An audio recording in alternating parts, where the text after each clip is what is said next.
everybody, it's wintertime. In previous years, I've used the skid steer to clear snow, but if you've ever cleared snow with the skid steer with the bucket, you know it's a pain in the butt. You fill it up pretty quickly and then you gotta go dump it over and over again. It's really annoying. But the nice thing is most skid steers have a quick disconnect. So today we're gonna recreate that quick disconnect, modeling it after the bucket we have, and then we're gonna go ahead and attach the ATV plow we have, because we have an extra wide one that should be wider than the treads of the skid steer, which will fit perfectly on here if we can do that quick disconnect. So today we're creating a push plow quick disconnect unit for this skid steer. Let's get started. Okay, so this is the bucket and it fills up really quick with snow, obviously, but if we pull this pin here and then slide this bar out of the way of this lever, now this lever can go down, which pulls this pin and disconnects it from that spot. And now we can tip the bucket away. See that? It's just that easy. So now let's get this bucket off, or try to get this bucket off.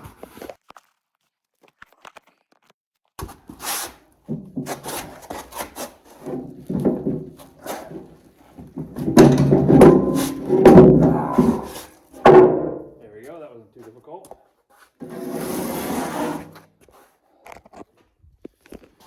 So, what we have is a thick bar here that creates a little pocket about the width of my finger, and then a plate on bottom that just has a hole.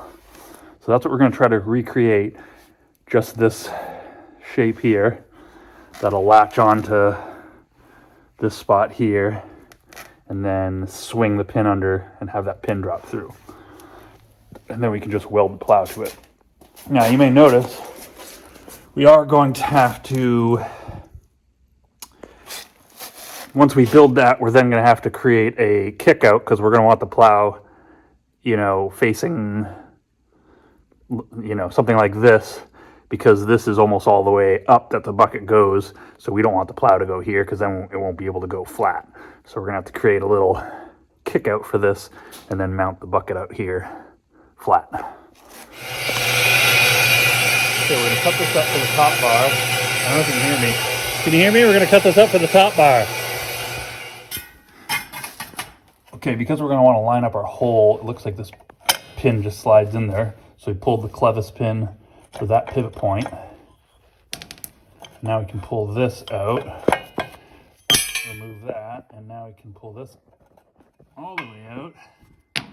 And now we have the clear for the hole, so we can actually line up.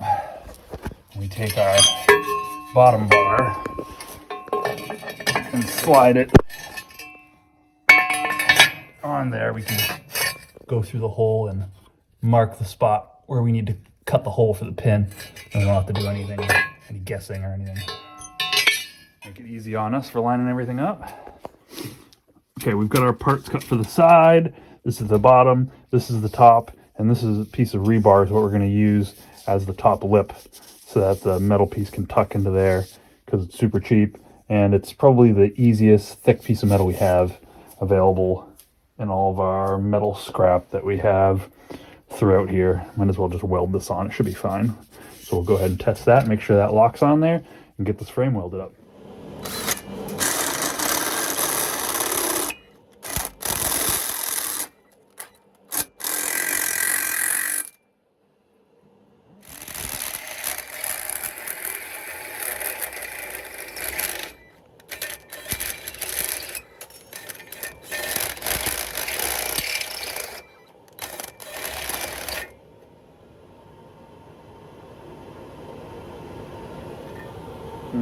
I don't think it's supposed to smoke at that end.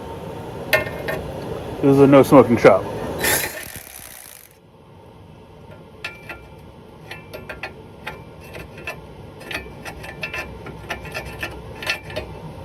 There we go, we got that through. Now because this hole is so close to this edge, we're going to take a piece of scrap metal and weld it to this edge to reinforce that side of the hole.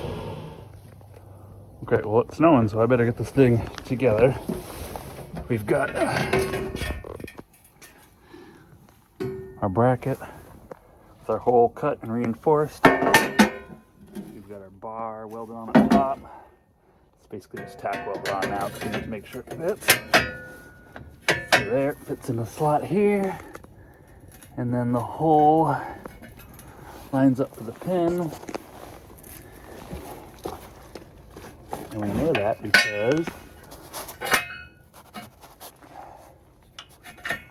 there, pin goes all the way through, and this is on there. So now we can weld that the rest of the way together and start putting the plow on this.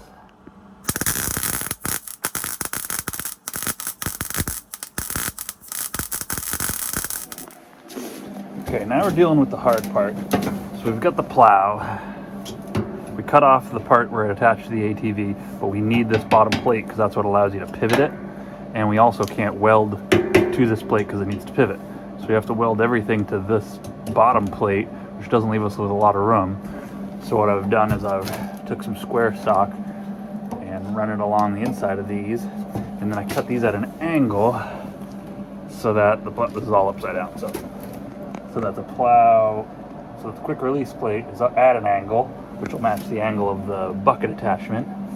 And I think this is gonna work. I'll probably also run something from here to here, something to reinforce it probably. I don't know, we'll see.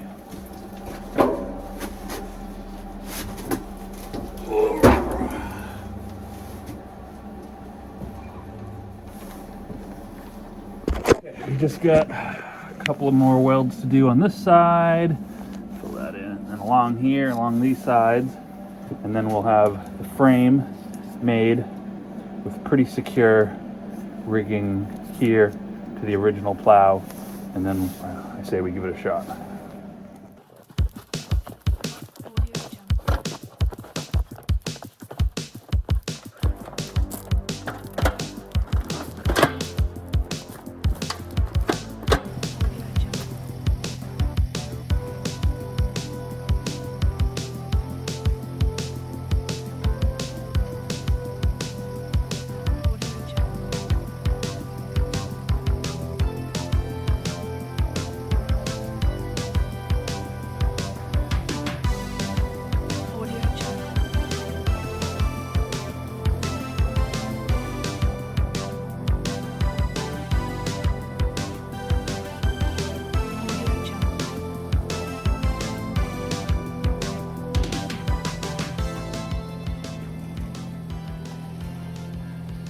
Here you can see it actually rolling the snow up the blade and off to the side, which is what's really going to make all the time saving. So you're not actually having to empty anything. You can just drive down the length of the driveway and it'll all spool off to the side and make a nice neat pile on the side of the driveway. You don't have to keep scooping and dumping a bucket over and over and over again. I used to have to do this a couple of times, 3 or 4 times down the length of my driveway. Now I can just straight shot it right down the driveway, get it done all in one shot, come all the way back, and it's done.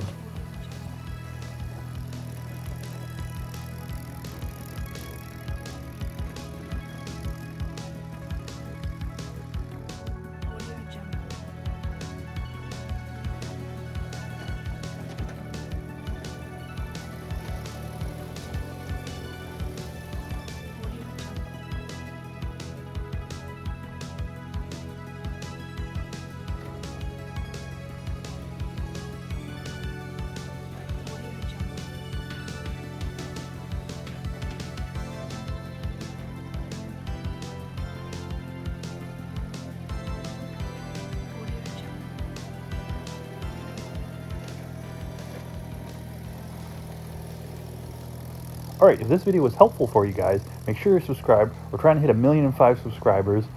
Give this video a thumbs up. Let me know what you thought in the comments below. Check out some of my other videos, and I'll catch you guys next time.